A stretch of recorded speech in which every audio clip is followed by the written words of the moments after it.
hun thale hun lo min wa se sakto kan Pathian ming fakinom rose Pathian tu thiang lim ngai khang na ilo na yang bo Genesis bung som pani chang khat chang thum thleng hyang koron charang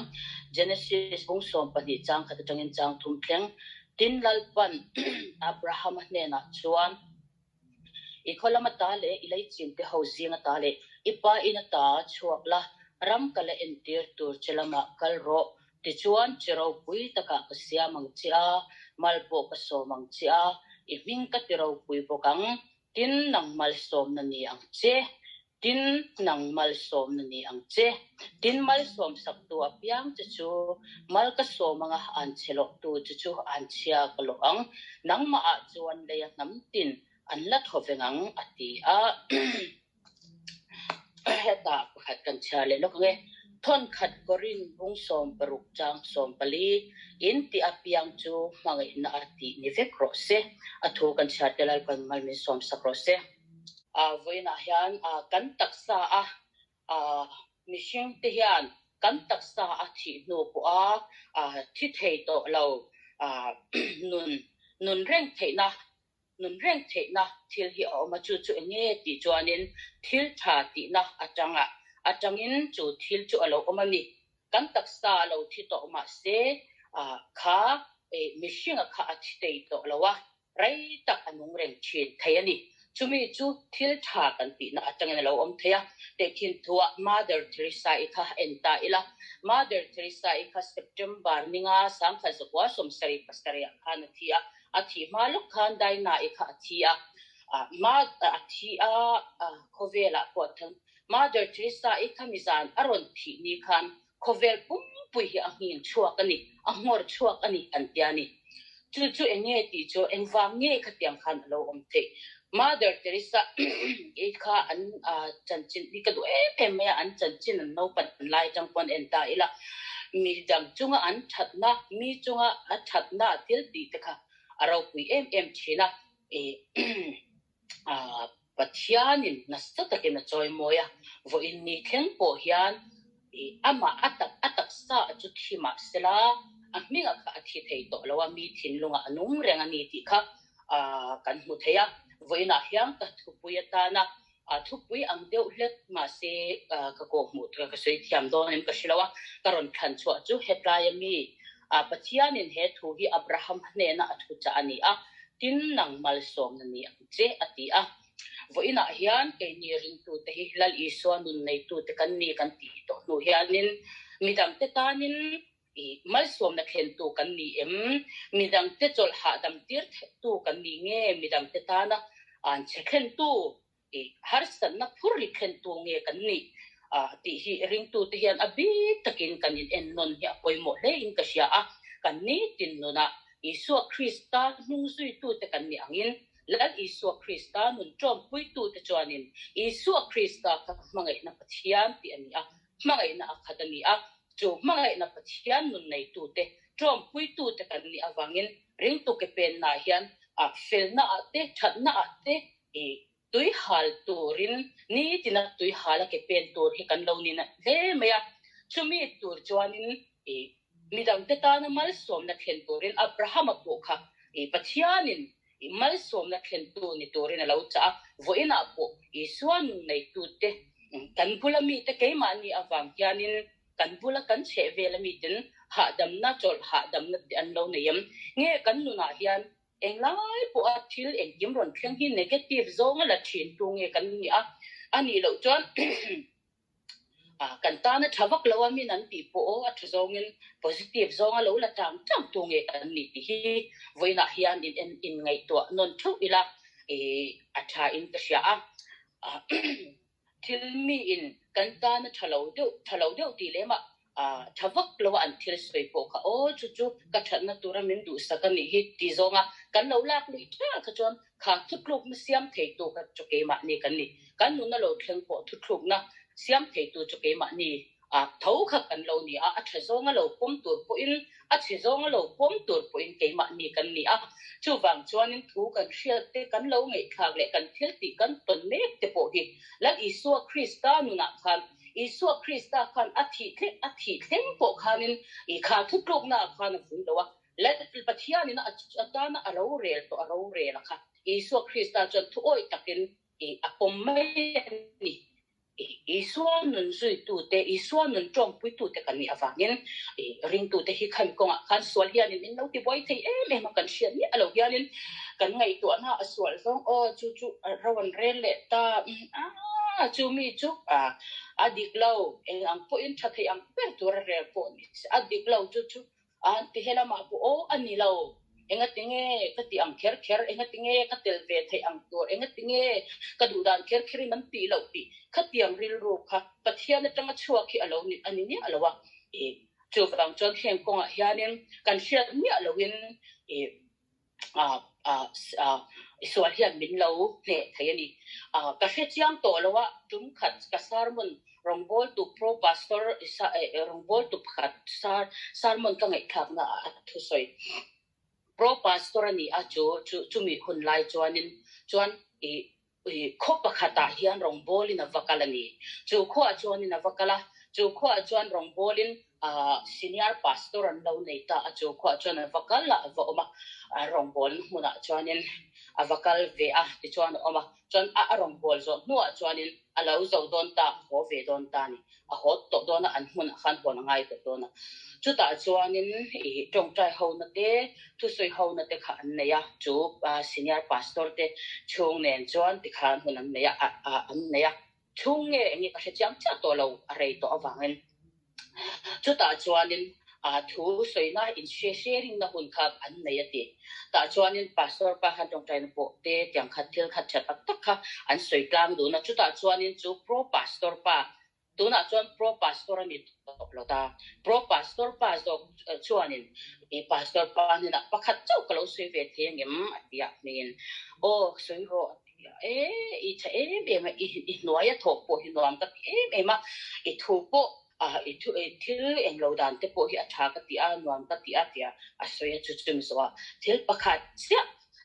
rawrel apia nga I thu kher kluk tir itum hichu hei hichu lo in I khlak theila ka ti le me ti tham pro pastor chuanin ashil vele chongani chuta chong pastor pa po khan ril rozau takin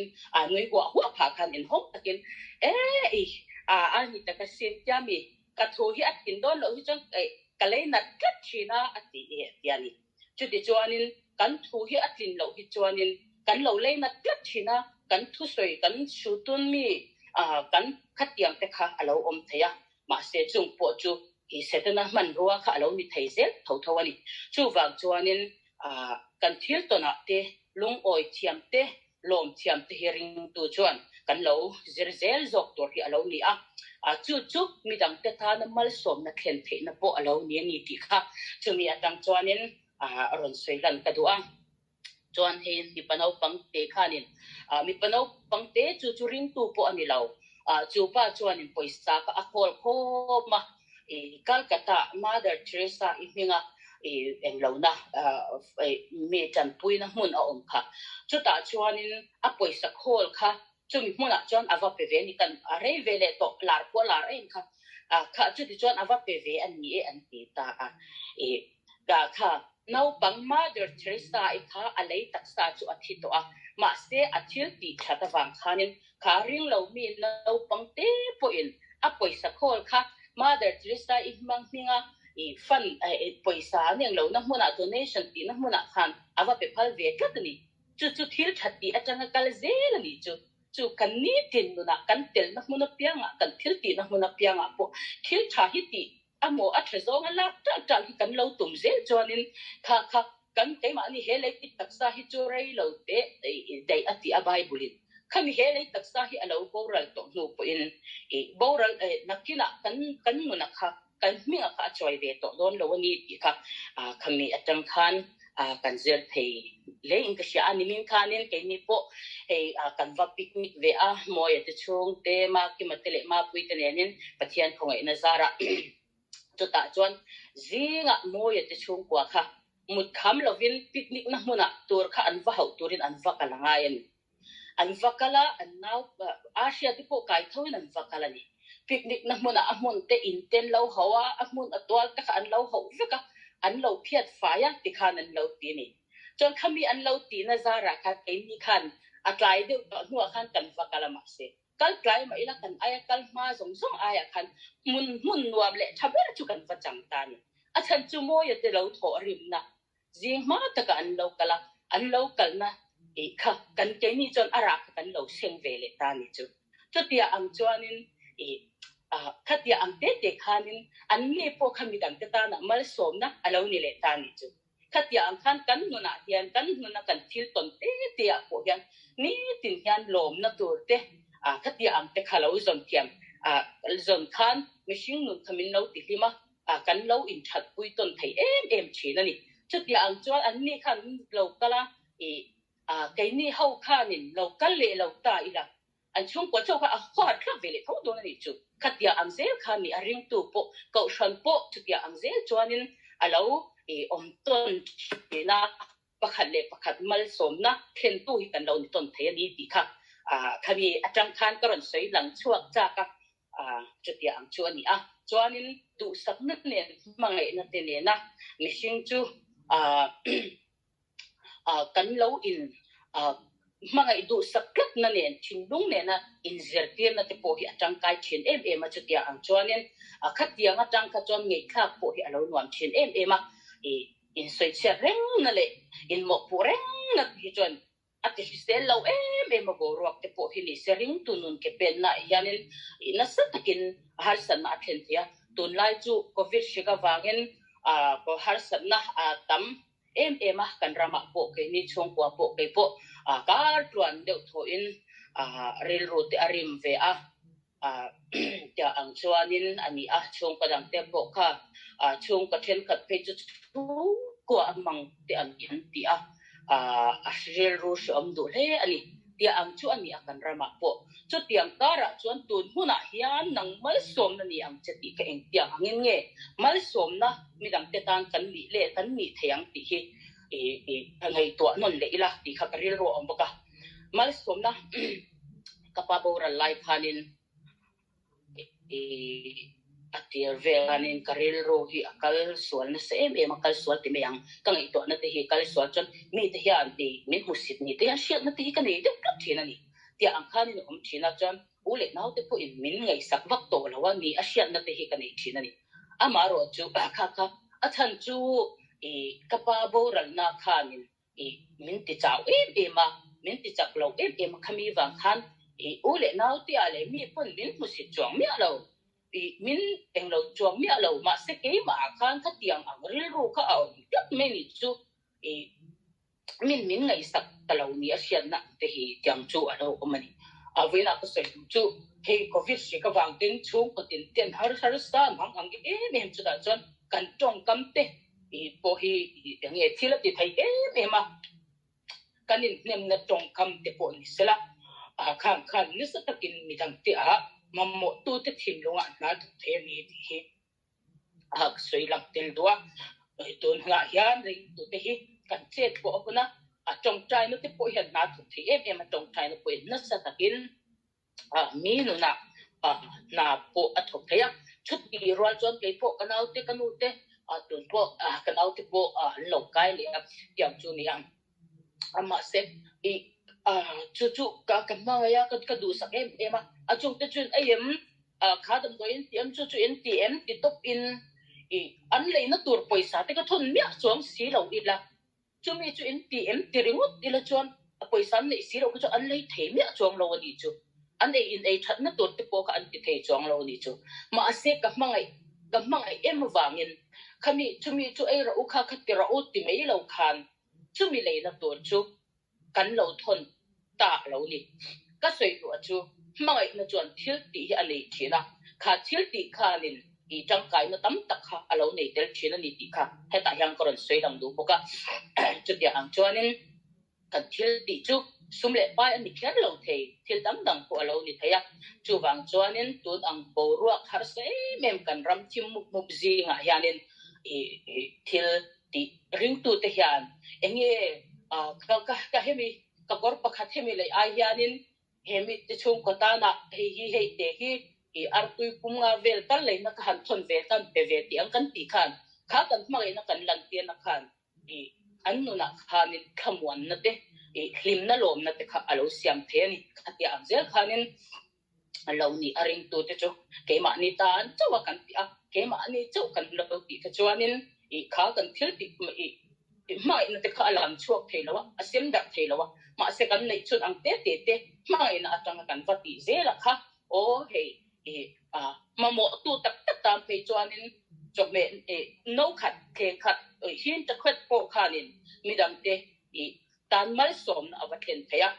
min mai tu nei lo kanin shiat lai mishing no na yan asho bera min nga isak lo le min musin nia in shiat lai te chong na tak chuanin o mai tu o ka am kan shiat tianin mit tu hi ata theni alom dan chu tiang chuan lo thina chu wang chon kan an tam tel khatamo kan thil ti pakhate po khan midang te ta na midang te ne na khamwan na telom na telo then the nimin po ke ni po kan ga pik ni ka kan kala ka thok ipik na zong te kha lim em ta hun kan manga kan va kan lim em kha po kha ke ni chung tan chon mal som na tak tak alo ni le ni chu khatia an ze khan ring tu te chu in social me le in mo in thiam lo ngal zung me lo bin kan that na te in mu sak ila machine kan lia kan tharing the lo kan sel reng the pok lo ka soi tu em chu ka ti sakamin ti sak ve tu ra lom ti na thin lung hi hei hi a lo om fiu in ka sia ti pok lo nei to thin ma se kha ning ka tiang ka ti ka jon ka chuwa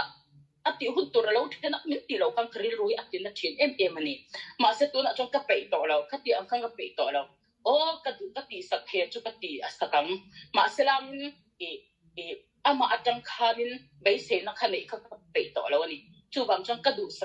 du sa o ka ti ve the chu te ka bati akha ka ta chu ta chon ma hi bai se lo wila thei ni ila chu mi huna chon chen ni thum man po mi ron ti sak sela ka thu ve re na ni ti na thin lung nen lo chon o ya mai wangin min lo ti sakani mo ti na thin lung kha lo lu ta chu chuan ni min lo ti hlima min lo ti lom em enge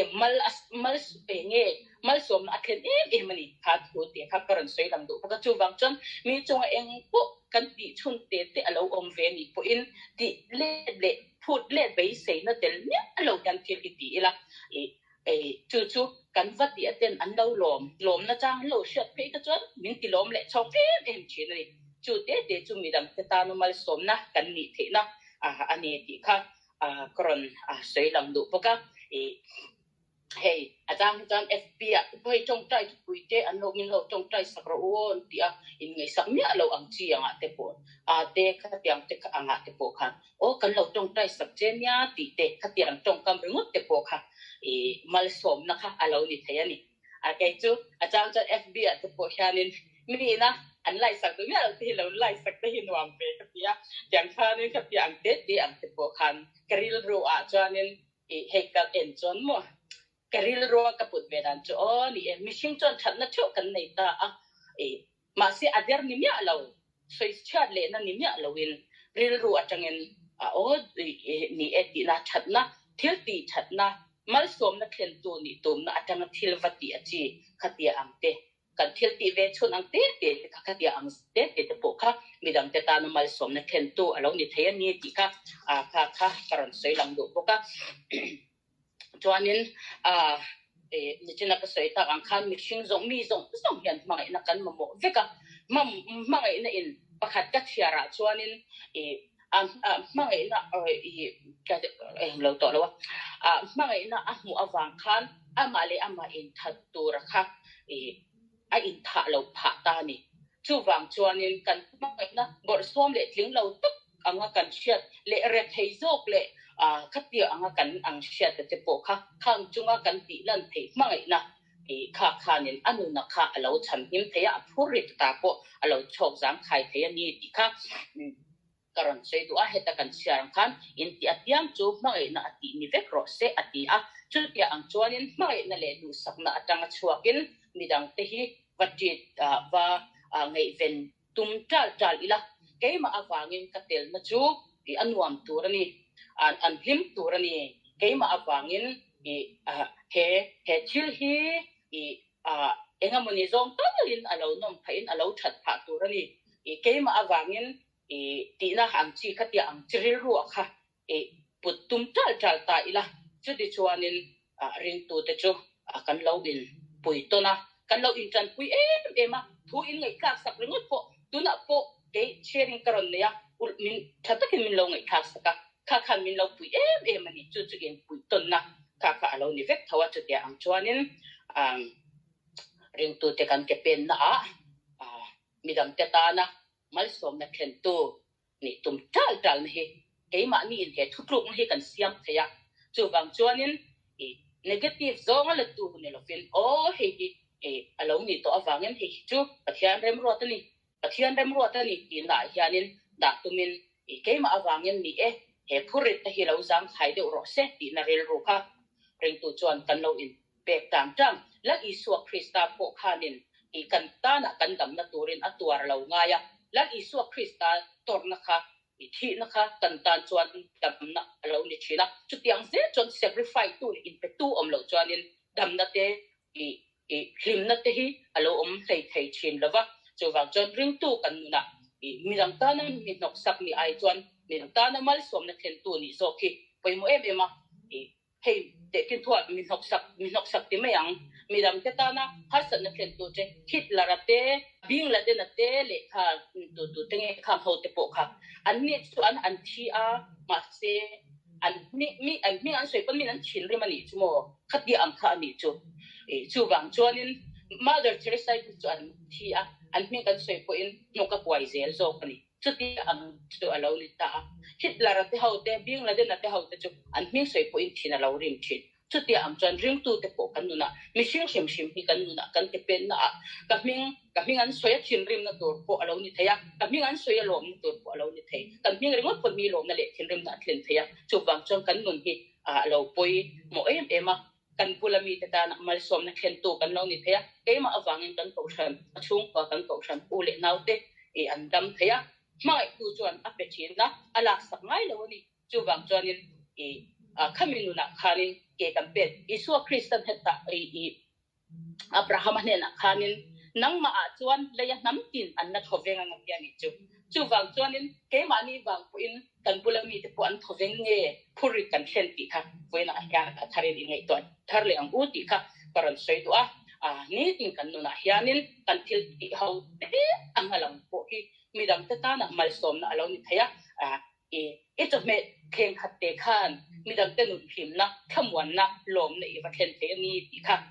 kan thil ti kha ho tham be than le pona lang the ma se ama mo tak tu ta na kha kan fati fu ani chuanin khami ta na anun na po kan la chan the chau ani ti kha voina hian koran sei du ni lalpan kan za ta mal men som sabro se